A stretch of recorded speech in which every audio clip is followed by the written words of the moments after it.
guys. Hi. Okay. Today this topic kind of just came to me not that long ago, so I was like, it's a good time to talk about it. Especially it being Saturday and all and the weekend, and I've been seeing more and more stuff about self-care lately online, which is always kind of fun for me, especially because I've been talking about it for a really long time. So it's interesting to see how other people interpret it. But what really came to mind today, and again, I always speak from experience. There is nothing I will ever tell anyone to do, think about, change, contemplate, none of that I haven't already done myself. That I haven't already been through myself, which is why like a lot of my stories that I share, I don't share client stories so much, A, because I don't always have their permission to do so, but B, also, I just want to show you guys that just because I teach about this stuff, that doesn't mean that I'm not going through it too. And I think actually the best teachers are the ones who have had to really learn the stuff. Hello. Have really had to learn the stuff on their own. But what I really wanted to talk about today is what is self-care and what's not self-care. Because with this explosion of self-care talk, which is great, I mean, it's great that it's in the collective consciousness right now. But what's coming up for a lot of people is this bypassing of the hard shit. Like somehow self-care is supposed to be really easy. And it's not. Okay, self-care underneath everything else requires an immense amount of self-awareness. You have to know yourself at such a deep level in order to practice really good self-care. Because if you don't know yourself, you're pretty much throwing spaghetti at the wall and hoping it sticks. Like that's what you're doing. That's not self-care. There is this learning curve. Whenever you try out a new modality, or as you're learning about yourself, because we are incredibly disconnected from who we are. It's the society we live in. It's the world we live in. It profits off of us not knowing ourselves. Don't waste spaghetti. That is a very good point. Spaghetti is very useful. Do not waste it by throwing it against the wall. But also your time and your energy. Like I know that I have spent my wheels trying to figure out what my self-care was, but I was using it to bypass the hard shit. And because like I've been doing this work for in depth for almost like, what is it, 2019 now? So at least 10 years, I've been doing this, and it's, like I know all the signs. I am really good at picking out and figuring out just by watching you walk long enough. I can figure out what you need to do and how you need to do it. On the same side of that, like right next to it is not my business to tell you unless you ask me. That's about boundaries. Giving unsolicited advice is not something I no longer participate in. But this is my platform. This is my area. So I'm going to be pontificating on this a little bit today. Self-care is not going into a bubble bath when you have work to do. Okay? Whether that work is actual like work that needs to get done, like a to-do list that you need to go through, or whether that work is sitting with yourself in fucking silence for 15 minutes and figuring out why the hell you're snapping at everybody today. Whatever that work looks like, bypassing all of that for a bubble bath or a manicure is not going to make it go away. You have to go and do that work first. Then go do the bubble bath or get the manicure. Like that's what I mean. And this has always annoyed me. Like I was looking through some of my old stuff, like my original stuff that I started posting about self-care like 5-6 years ago, like when I started doing this publicly. And I am looking through it, and it baffles me. Like the first post I remember that I ever wrote was, self-care is not manicures and massages and getting your hair done. Like that's not self-care. That's cosmetic. That's superficial.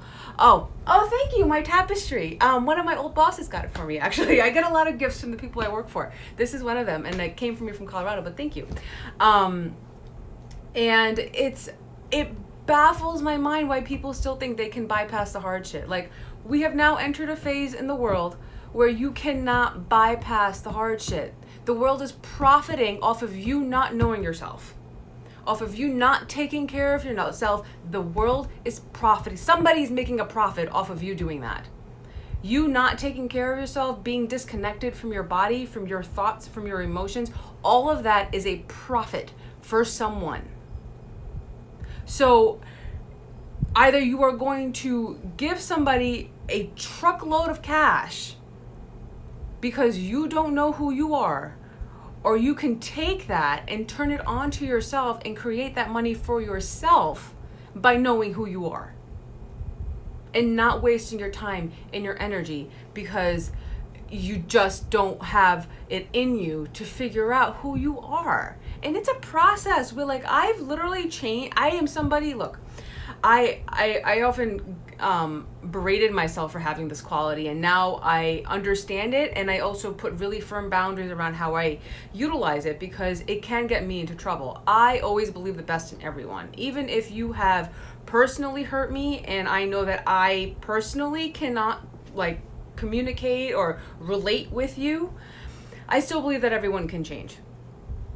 And change for the better, not just change for the worse. A lot of people change for the worse, but I believe that everyone can change for the better. And that is because I change on a day-to-day, hour-by-hour basis. I am constantly readjusting myself to be the best version of who I am. And that is sometimes letting go of a lot. I have let go of a lot of things. The people who've known me people who knew me 10 years ago knew a version of me that is non-existent now. She does not exist. But I would not be here had that version of me not existed first. So nobody will ever know you the way you know you. But you can only know you as much as you're willing to know who you are. And so I see so much of this self-care stuff, and it's all this superficial stuff. And look, I am not against the superficial. I like the pretty things. I like to feel the pretty things, and I like to do the pretty things. All right. There's a time and a place to do the gift wrap, but what the fuck is the gift? What's inside the box? Inside the box is you. And to actually understand what your energy feels like, how your body is communicating to you, and what things that happen in your body are saying, because not all of them mean the same thing. Not all pains are the same. And so, not all twinges are the same. Not all feelings are the same. They may be in the same part of your body, but they have a different frequency. Which one is which? Nobody's going to be able to tell you that. And nor should you ever keep continuing giving up your power to somebody else to give you that information. It's up to you. And so self-care is really knowing yourself to such a degree that nobody can tell you who you, it's not even so much who you are and who you aren't, but you know you so well that you know exactly what to do in any given moment. And I'm going to follow this up with an example. I have been, despite my demeanor right now, I love doing these lives actually, so I this is another form of self-care. I'll go with that one for now, and then I'll do the other one that I was going to talk about before. But I've been tired this whole week, and it really fucking sucks because I don't like feeling tired. And the thing is, I'm not physically tired. I have the energy to go and do stuff. I still worked out all week. I still did all of the things. I actually worked most of the week. I did my work, the work that I usually avoid. This is what I mean by what is self-care and what's not. Self-care for me is making sure I follow through on my to-do list every day. And I never give myself more than 3 things to do. I may work every day, but I only give myself 3 things to do. Now, whether those 3 things get done in an hour or in 4 hours or in 10 minutes, I need to get those 3 things done. All right. But this whole week I have had this weird brain fog that no amount of coffee is helping with.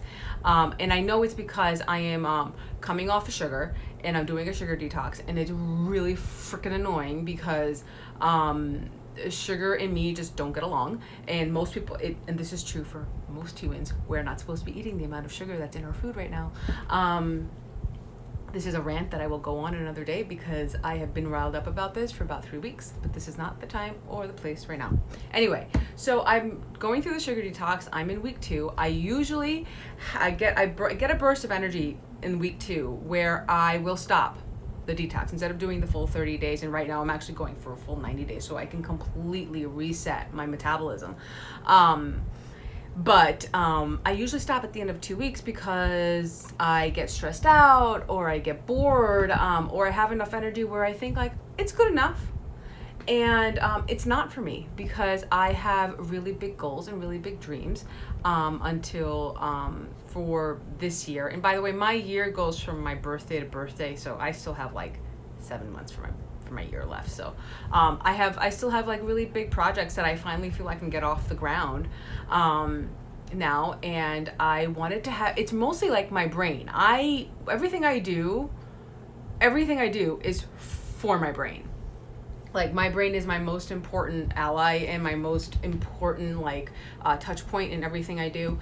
So everybody has that one thing. For some people, it's their pain. Like if they're somebody with chronic pain, everything they do revolves around how much chronic pain do I have, not have. Everything kind of revolves around that. For me, it's always been my mental health, and really just like my mind and brain have not been cooperating with me this week, and it's very frustrating for me because I know I'm doing everything right. It's taking my body a little bit like longer to bounce back. And I have been consistently getting this message, Rama, you need to slow down. You need to slow down today. You don't need to walk 10,000 steps today. You don't need to clean the basement today. Like these are all like little messages I've been getting all week. And so this morning, like when it was time for me, when I would usually go work out, I thought about it and I was like, I am just going to stretch. Like I just need to stretch because I have my hips are a little tight. My calves, like over the weight training over the course of the week, you just kind of get tight, and I don't always have I didn't have that much time the last couple of days to really get rid of my trigger points. So I just spent today what I normally would have been working out. I went and just literally took a ball and a foam roller and rolled the crap out of myself. That's all I did. I did nothing else. And then I took a nap. I tried to take a nap. I have to preface that. I never actually fell asleep, but I laid down in bed. I was like in the bed, like positioning, everything looked like I was still sleeping, and I laid down. And even though I was on my phone or was watching TV or whatever, it was still relaxing. I still kind of let my brain kind of float off, and then I kind of put everything back together, and now I'm here. And because this is usually my working time, I work in the afternoon, I work for a few hours, and this is my working time. And this is one of the things that I have to do today. But self-care was all of that today. Self-care was recognizing that I could not lift a weight today. Could not, because it was so hard to do whatever little. I only did 12 minutes yesterday, and it was hard as fuck. And today I was like, okay, can't do it at all. It was me, a lacrosse ball, and a foam roller, and that was it. And for 30 minutes, I rolled the crap out of myself, and that counted. That was self-care today. I still had to show up for myself physically. My body still needed some sort of physicality. It needed a physical release, but it didn't have to be me pushing myself through a weight training workout when I really didn't have it in me today. My brain didn't have the coordination in it with me today. Taking the nap was necessary. I feel so much better, even though all I did was lay down and scroll through my phone really for the majority of the time. It was still really, really helpful. Like I feel so much more alert now. I was able to show up for this in a much better way with much better energy than I would have if I had just gone about my day like I normally would have, pushing through, even though everything in my body is telling me, take a fucking break. And here's the thing. The difference, what self-care looks like in this instant, if I have gone through this before, all right, and this part of it, the second week of anything new, any new habit change, the week 2 is really, at the end of week 2 into week 3 is really where I start to go off the rails. That's what I do. That is my pattern. That is my self-awareness of myself to know that this is where I fall. So it's important for me to stick to the habit, even if in the construct of that habit, I choose to do something differently. So I have this time in the morning where I show up for myself to do some sort of physical work, like move my body in some way. I could have pushed myself and done something strenuous and probably caused myself to stress out and then fall off of my detox. Or I could do what my body needed me to do, which was to loosen it up, stretch it out, and preserve my energy in that way, give something back to myself, but still showing up for myself to do something visibly. I hope that makes some sense. Showing up for work for me is really, really important. I'm still getting into the habit for showing up for my business and my community every time I say I'm going to. I'm working on that. That's a really big deal for me because it's really vulnerable for me to be on camera like this. Not so much that I don't know what I'm talking about or how I look and feel. It's not that. It's just the act of doing it. I'm still working through some anxiety on that, and the only way that anxiety is kind of quelled really is by doing the thing instead of thinking about doing the thing and freaking myself out in that process. So showing up for this is really important for me. But so was laying down for an hour and a half thinking that I was going to nap, but laying down for an hour and a half was just as important. And that, knowing what self-care is supposed to look like for me comes from this deep knowing of who I am and understanding how my body communicates with me. Now, it doesn't have to take you 10 years to get to that point. It took me 10 years because I fucked around for the first 5. And then I have this, and I have this thing where I will let myself fall off track because I was still working through a lot of codependency issues for the last 5 years. And so I've gotten really good with my boundaries. But you don't have to have that timeline, but you have to make the effort. You have to make the effort, and you have to, nobody is going to make you feel valuable enough to do these things. You have to give that to yourself. And I've been talking about the last few weeks in doing the Core Wound series. And the reason I'm really talking about those, and today, if you haven't had a chance to check out my feed, I posted, it's a slideshow of graphics, not really pictures, but I'm gonna be tying in not just my empath framework, but the self-care portion of it too with these core wounds, because I realized that since I talk about so many things, I forget what I don't include on Instagram. And for some people, this is like their only resource. They never really come to me for coaching. They never really buy anything from me, but it's important to kind of have this information out there. And if you don't know my self-care structure, I have blog posts on it, so check out my website, the link in my bio, everything's there.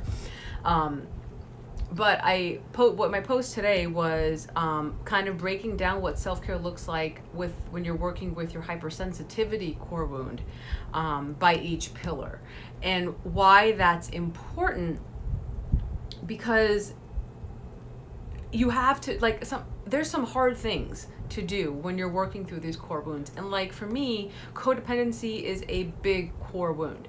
I've been doing a lot of work around it, especially intensively over the last 6 months, especially, but definitely over the last 3. I've had to really, since moving back into my parents' house, I've had to do really, really tough work around that. And so I understand that this is not easy. I'm not saying this is easy, but your self-awareness is so important, because with the codependency thing, for me, one of the big self-care things is showing up for work.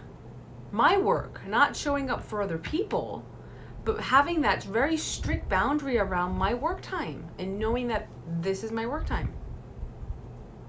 I'm not here for anyone else. This is here for me and my business and my people. And I have to show up for this. Now, this is not hard manual labor, okay? But it is very energetically taxing. And I don't expect anybody to understand that who doesn't also do this work. So it's perfectly fine if you're somebody who is on their feet for 18 hours a day to not understand how I'm so tired after working 3 hours a day when you're sitting on your computer. Writing and graphic design and making sure that you're putting out stuff and creating courses and workbooks and stuff like that for your community is very energetically taxing. And when you come from a world that really profits off of you not knowing where your energy is going, or just siphoning that energy off of you all the time, it profits off of it. That's what this world does. And you're used to just powering through. Powering through is not a thing I do anymore. I'm not available for that. Because I'm not here to drain myself doing the work that I do. This work is supposed to give me life, and it does, as long as I'm giving my life to me first. So self-care it's great. Everybody is talking about it now. I feel like it's everywhere. It could also be I'm just in this one corner of the internet bubble that talks about it all the time, but I'm seeing it more and more. I'm seeing it on my feed more often than I used to. So that's, granted, I unfollow and follow new people like all the time. So it's very possible I just changed up the algorithm on my personal feed. But if you guys do know if you're seeing more of the self-care stuff, I would actually love to hear it, and see what other accounts are talking about this, because it is so important. But self-care is not bypassing your responsibilities to yourself. It always comes back to what responsibilities do you have to yourself. Most of us, the reason self-care has a very rest and relaxing kind of connotation is because we are all perpetually overworked. We push ourselves to go to a job we hate. We have no energy, and the only way to replenish that is to actually rest. That's why so many of us are depressed. We are lacking in the rest department, and we are all, our nervous systems are all strung out from 20, 30, 40 years of just being in constant fight or flight mode. So yeah, rest is really necessary in the beginning. And that was a big change for me too. When I came out of my last full-time job, I did. For months, I slept. I just slept a whole lot, and I thought I was depressed, but I was. But eventually it lifts, the fog lifts. And then you can finally think again. You finally have some energy to put somewhere other than resting your body, so that it can actually do something for you. So yes, rest if you need it. Most likely you do. But once you get past that stage, you have to take a really clear inventory of what your responsibilities are, what your boundaries are around those responsibilities, and to show up for them. And resting is a responsibility just as much as working is. Having clear boundaries around your work and making sure that you don't bring your work home, because home is not for work if you don't work at home. Now, even when you work at home, I'm kind of like the exception to the rule. Most people who work at home have a separate room that they work in, and they have a separate room that they rest in. I don't have, like, this whole house is not mine. There are other people who live in this house. So I tend to work and rest in the same room, but I have times, and that time, those time boundaries are very important to me. So having clear boundaries around what is work and what is rest is really, really important. And that is a responsibility that you need to set and then stick to. Boundaries inherently make you feel uncomfortable. That is the point. Until you get really comfortable with doing them, which just takes practice. Like, yeah, there's no shortcut to this. But don't use self-care, like superficial self-care, as a bypass to what is really going to nourish you. Because that's the point of self-care, is to feed yourself from the inside out so that you can give better and more. But you have to take care of you first, and that does not mean bypassing all of the hard shit. I mean, like, knowing, like, for me, I work technically all the time. I do whatever I'm telling you guys to do. I literally do this work all day long. All day long, I'm constantly checking in with myself, constantly checking in with my guides. Like, this is just a constant conversation I'm having. I've severely cut down on my use of the internet. I used to be on Twitter and Instagram. I'm not so much Facebook anymore, but Twitter and Instagram all the time. I'm getting much better with that, but now I also have the self-awareness of when I'm doing it, I'm usually distracting myself from something else that needs to get done. Something else that's more important, even if that something else is me just sitting quietly so I can figure out what the next thing I need to write about is. because I'm not going to be able to do that when I have somebody else's words scrolling in front of my face. So really, I think I kind of wandered in this one a little bit, but what self-care is a massive amount of self-awareness to know what you need and how you need it. What self-care isn't is putting makeup on a pig. Like, that's not what we're doing here. This is rebuilding yourself from the inside out. So I don't care about you getting your hair done and getting the massage unless that's exactly what you needed. But most of us, we post the stuff that we want people to see, and we don't post the stuff that we're avoiding or not talking about. Social media is a highlight reel. We all know this. And even if we show the lowlights, it's the highlights of the lowlights. So, look, I got a message today. It was a reading I had paid for, and it came in today, and it made such a simple point. And I've been seeing this point over and over again, but it like, look, this is where the self-awareness comes in. I was skipping over this one word, and everything that I've been watching this week has been coming up clear for me, and I kept skipping over it because it was like, either it's a blind spot for me where I'm just like, oh, well, of course I'm doing that. But I've been so anxious all week that I obviously haven't been. And it's do what makes you happy. It's a simple thing. And we're no longer a part of a world. It may look like we are, and it may sound like we are, but we are shifting out of the world where we could robotically do whatever they wanted us to do. And we are shifting into a place where you have to do what makes you happy. Otherwise you will suffer. And it's not necessary to suffer that much. It's enough just to know ourselves. That self-awareness is enough of a roller coaster ride to deal with. But do what makes you happy. And if you don't know what makes you happy, try everything out. And if we still don't know what makes you happy, check in with me for an inner child session, because your inner child will know what it is that you need. They're not the greatest as adults, but they're really good for checking in on what makes you happy. Speaking of which, my shop is up. Not complete, but I'm working on it today. The next couple of days, you'll see some changes on there if you're checking out my site at all. But the shop is up. And you'll be able to, anything that I'm creating, you'll be able to purchase from there. And I thought I had another announcement. Oh, yes. The Empath Framework is also available for sale. It's not up on my shop yet, but it will be later today. But in case anybody wants it, you can always message me and I can get it to you. It's $10. It is a very long workbook. It is something that requires a lot of time on your part, but it's designed to help you work through your triggers one by one. But when you unravel one thing, everything else starts to unravel too. So but it's designed to really help you kind of work through your triggers in a holistic way, and I am super proud of it. I use it all the time myself. I actually was doing it this morning. So if you're interested, let me know. The shop is up. And check out my post from today if you guys are looking for tips on self-care for hypersensitivity. But other than that, that's all I got for y'all. Okay. Hope everyone has a good day, good Saturday, good weekend. Take care of yourselves and check in with yourselves and see what you're doing is actually self-care, because if you feel guilty doing it, that means you're bypassing. We'll talk about that later. All right.